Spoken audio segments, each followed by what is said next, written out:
You can eventually get back on gluten. It just takes a while. That helps him a lot. All right. Everybody knows this tree here, and here's the other one called the sweet gum. But what people don't realize is that we had the big scare on the swine flu this last year, right? What was the drug of choice for swine flu? Start with a T. Tamiflu. Tamiflu. Tamiflu is actually an herbal medicine.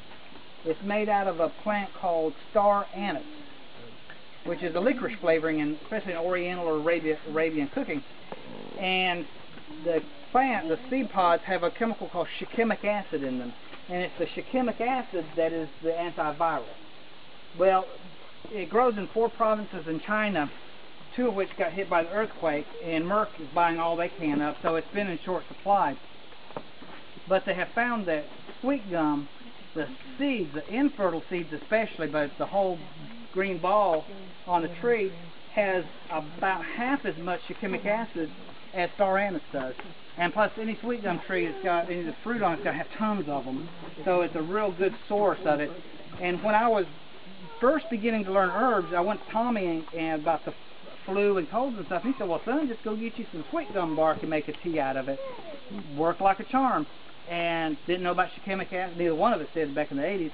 And now, sometimes science catches up with old herbal remedies. And sure enough, they say that's why it works, because it has that acid in it.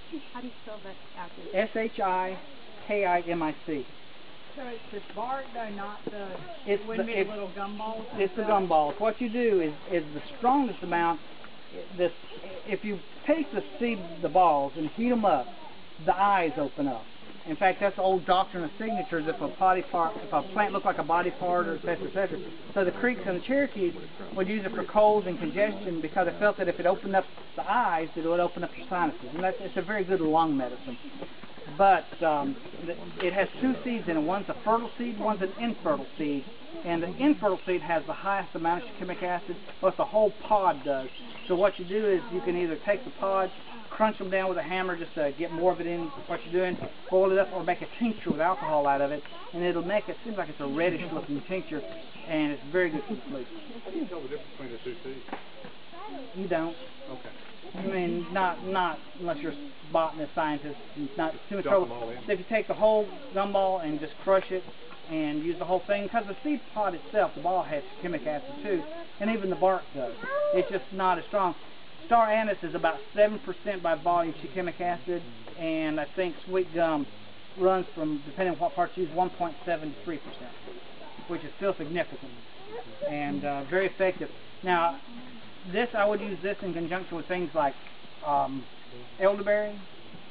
I'd use it with boneset. I'd use it with rabbit tobacco, which because of the terpenes in rabbit tobacco that are just powerful antivirals, I would mix it in and make a more of what they call a tonic out of it. What part of the elderberry or the elder? The fruit. The fruit itself. Mm-hmm. Green or ripe? Ripe. Okay. You make elderberry jelly, elderberry syrup, wine, anything you want out of the elderberry, and the flowers are too, but the berry's the strongest. And that's where if you go to a health food store, you get what's called Sambucol. That's just elderberry syrup. That's all it is. And what it does is if you look at a sweet gum ball, it's about so big, and they're round and prickly. And that's basically what a virus looks like in general. And the way a virus replicates is they don't have DNA, they have RNA, and 2 of them get together, they share the RNA, and then the pieces flake off and attack cells. The elderberries, the boneset, sweet gum, they interfere with the ability of that enzyme to be produced by the virus to replicate to peel pieces off. So if you've got, say, flu or chicken pox or measles, and it's going to last 2 weeks, it'll cut it down to about half. Yeah. Would using that be just like Tamiflu? It's got to be within 48 hours? No. No. The sooner you do it, the faster you're going to get better. But no, I don't care if somebody's half dead. You can use this, and especially if you add the elderberries, mother and things with it, and it works wonders.